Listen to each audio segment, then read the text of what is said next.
François Bon, les carnets. J'ai commencé à suivre cette idée qui, dans ma tête, s'intitule Caractère, à cause de Saint-Simon, de la Bruyère.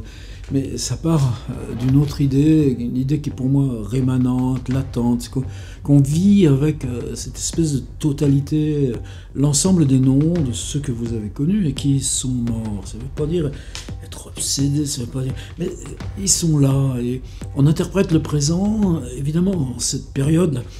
C'est de l'angoisse, c'est de l'inquiétude, c'est de l'opaque, c'est de ne pas savoir où ça va. Et ils sont plus présents peut-être que d'autres périodes, mais surtout dans cette idée-là de faire un ensemble d'énormes blocs qui seraient uniquement composés de noms propres. Tous ceux avec qui j'étais en contact et qui sont disparus. Alors, souvent c'est rien, c'est des noms, ou des fois c'est le contraire. Ils sont là, mais je ne sais pas leur nom. Mais se dire, et si là, je vais là, je les prends là dans les deux mains, et les carnets, bon, il n'y aura pas que ça. Il y a les livres qu'on lit, il y a tout ce qu'on fait là, depuis un peu plus de 3 mois, il y en a plus de 100 déjà, mais d'avoir une espèce de sous-série. Et cette sous-série, ce serait juste, là, prendre des noms, et comme les ouvrir. C'est pas eux qu'on ouvre. Ils sont morts. C'est soi-même dans ce qu'on porte d'eux. Et là, ce qui me revenait très fort aussi dans l'idée de cette série, comme ayant à le faire sans attendre, numéro 2 de cette série, après mon copain Chander, c'est un gars qui s'appelait Pierre Douteau. Alors, on est en terminale. C'est la fin de l'année 1969. Oh là là, du point de vue du pop, du rock et tout ça, là, grande année. Je viens d'entrer interne à Poitiers, lycée Camille Guérin. Il existe toujours, près de la patinoire. Et à peine s'ils ont repeint un peu les bâtiments. Et dans la salle d'études, juste devant moi, pareil, on a des blouses blanches, parce qu'on est la première scientifique. Il y a aussi les premières littéraires, là, dans l'étude, ils sont moins, c'est juste un tiers. Alors là, Bozier et d'autres, là, c'est une blouse grise. On est 1 an après 1968, mais ça met du temps à s'installer, ça. On avait notre blouse blanche le lundi, on arrive avec la blouse blanche toute propre. On repart le vendredi avec la blouse blanche. Par exemple, on revenait de la cantine, on avait faim à cet âge-là. Tu mets des tranches d'espèces de pain mou là qu'on avait, puis on avait des boîtes là, du pâté là, vous savez, qu'on trouve dans les supermarchés, rien du tout à l'époque. Ça nous compensait là. Et donc la blouse, plus les taches d'encre, plus elle était pas très fraîche le vendredi, mais dans l'étude, alors on avait 2 petits bureaux, un bureau là normal, une petite porte de placard, et un bureau, nous les internes, qu'on mettait à la perpendiculaire, ce qui fait qu'on avait 2 placards, un pour les affaires scolaires et puis un autre, justement. Et là, juste à ma droite, il y avait un gars qui s'appelait Jean Arnaud. Alors Jean Arnaud, lui, il venait de Paris. Il redoublait, parce qu'il n'avait pas dû aller beaucoup en cours. Ses parents l'avaient mis à redoubler. Là, au lycée Camille Guérin, à Poitiers, ils étaient amis par le Parti communiste avec notre prof d'allemand, Claude Prévost. Mais Claude, moi, la relation s'est établie bien après. Mais ce Jean Arnaud, il avait une avance sur nous, quoi. Sur la philo, sur le côté A2. Il venait de Paris, quoi. Et c'est cette espèce de triangle qui s'est créé, où il y avait Jean Arnaud, moi j'étais son voisin immédiat. Lui, il n'avait jamais rien à manger, il fallait que je lui donne à manger. On faisait des trucs, par exemple, il y avait des doubles albums cette année-là. Le Magoma des Pink Floyd et le Chicago Transit Authority. Et moi, j'écoutais plutôt ce qui était mainstream, lui, il écoutait plutôt les trucs alternatifs. Alors, Chicago Transit Authority, moi, j'ai gardé le disque 1, il a pris le disque 2, comme ça.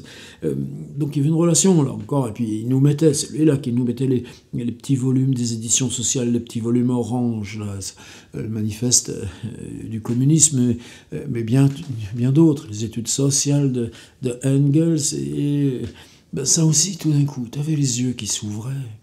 Et devant moi, donc, Pierre Douteau. Alors, Pierre Douteau était de Loudun. Moi, j'étais de Civray. En gros, c'est les 2 symétriques par rapport à Poitiers. Sauf que Loudun, est-ce que c'était comme Montmorillon sous-préfecture? Non, je crois pas. Sous-préfecture, là-haut, c'est Châtellerault. Donc c'est deux villes à peu près équivalentes. Lui, ses parents, je me souviens, ils étaient au collège. Ils étaient profs de collège, peut-être même proviseurs du collège avec le logement de fonction dans le collège. Je sais pas, je suis jamais allé chez lui. Mais ce qui était frappant, alors physiquement on se ressemblait pas du tout, c'est plutôt un gars trapu, des cheveux un peu raides, un peu plutôt châtain, je pense pas qu'il avait des lunettes, en tout cas pas de façon permanente, il aimait le sport, bon c'était pas mon truc, mais il y avait quelque chose, déjà une espèce de triangulation avec Jean Arnaud. C'est-à-dire moi, avec Jean, il y a une relation profonde qui s'est établie. Et d'un autre côté, Douteau avait aussi une relation profonde à Jean Arnaud, mais différente. Par exemple, ils ont lancé l'UNCAL, le comité d'action des lycéens, un peu l'équivalent de l'UNEF en fac. Après, à cette époque-là, ça n'a rien à voir à aujourd'hui. On était en plein encore dans les manifestations Vietnam, Angela Davis, etc. Et Douteau, là, avec Arnaud, Jean Arnaud, il faisait une espèce de binôme extrêmement solide. Est-ce que moi j'étais jaloux? C'est pas la question d'être jaloux, c'est la question une relation qui s'établissait sur deux biais différents, lui plus dans des questions d'action, et scolairement, il était bon. Moi je crois que le souvenir bizarre de cette année de terminale, il s'établit sur quoi? Par exemple, à la cantine, toujours en bout de table, il y avait toujours ces types-là qui venaient de la Cambrousse. Bon, c'est pas parce qu'ils venaient de la Cambrousse, mais quand le plat arrivait en bout de la table, eux, ils avaient les coudes comme ça, il n'y avait plus grand-chose dans le plat. Et puis, première fois que tu rouspètes un peu, ils étaient plus forts que moi. Et donc cette relation-là, comment tu intériorises une violence qui t'est faite. Et ça, pour moi, non seulement ça s'est fabriqué là, non seulement je l'ai toujours gardé comme culpabilité, mais je crois que j'ai éduqué en moi, c'est André Markovix qui en parle aussi une fois très très bien dans ses chroniques Facebook de partage. Tu dis, je suis au-dessus de cette insulte ou cette violence qui m'est faite.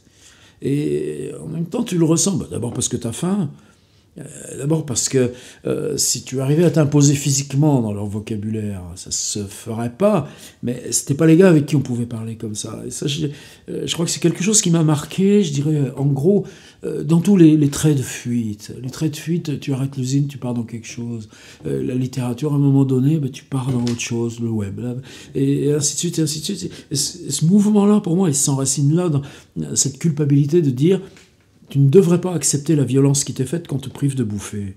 Alors Mény, lui, il avait été aussi, pareil, en seconde première à Loudun, avec Douteau, ils étaient extrêmement proches, donc on était là tous les quatre, Mény se retrouvait devant Jean Arnaud, peut-être devant Douteau, c'est plutôt un truc comme ça. Et avec Mény, moi j'étais très bien copain aussi, on est resté amis longtemps d'ailleurs, même occasionnellement, bien plus tard, même si ça aussi, ça s'est dissous.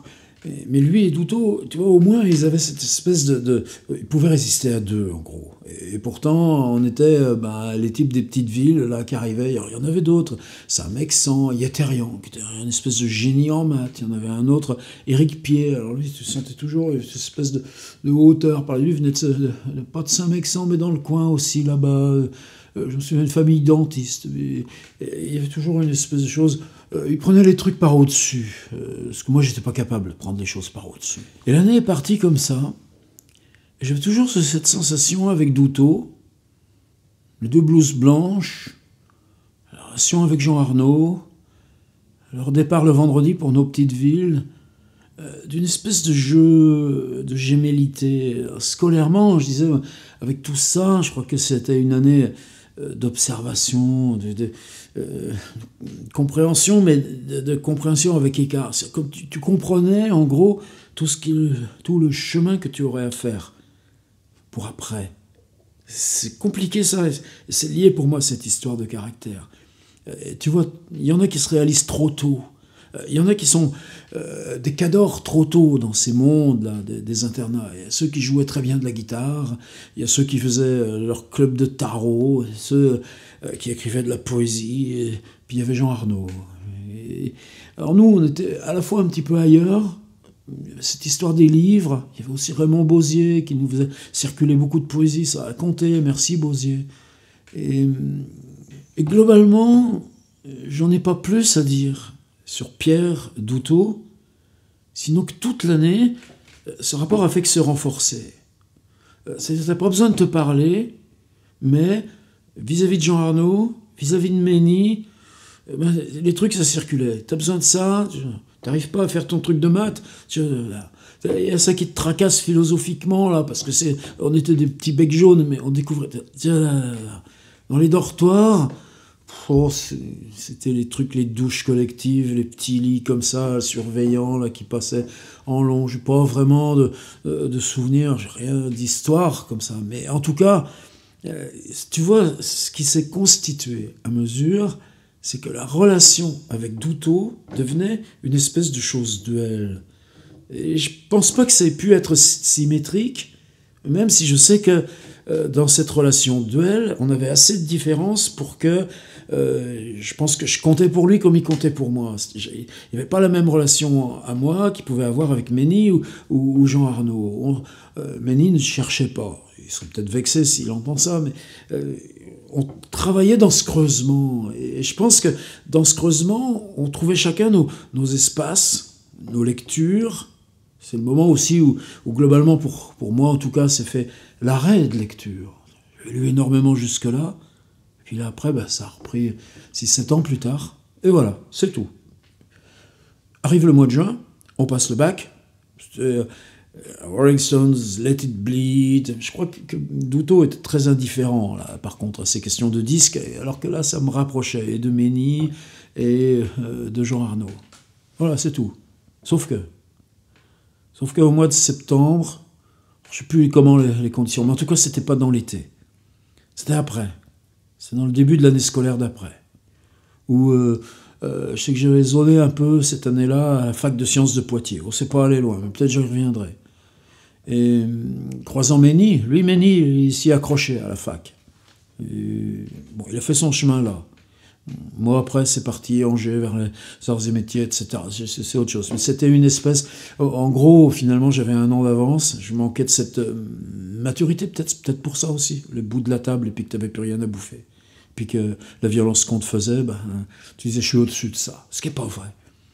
Et je dis, Douteau. Quoi, Douteau? Douteau, il est mort. Douteau, ça avait été un accident de moto. Alors... je vois très bien un gars en cette terminale aussi. Alors lui, on avait des pistolets. Il y en avait un qui s'appelait Besson. Lui, c'était toujours marcher pieds nus dans la ville. Marcher au milieu des rues, même là sur la rocade. Il marchait toujours sur la bande blanche au milieu, pieds nus. Besson, c'était sa signature. Qu'est-ce que tu veux, c'est comme ça. Il y en avait d'autres un petit peu dans ce genre-là aussi. Et alors, celui dont je parle, il avait été champion de natation. Et la piscine, on avait une juste à côté, alors on nous y traînait à la piscine. Pour moi, c'était la corvée, je revois le chlore. Et lui, là, ce gars, il faisait ses allers-retours. Bon, évidemment, il avait fait de la compète. Et lui, il avait une petite moto, une 1500 centimes. Non, pas une 1500, qu'est-ce que je raconte? C'est pas ni une 750, ni. Ce serait une 1500. Enfin, en tout cas, tu vois, c'est plus la mobilette, le truc, c'est pas les 50 cm3, c'est la première petite moto, une petite Yamaha. Bon, je le vois encore avec son casque, avec...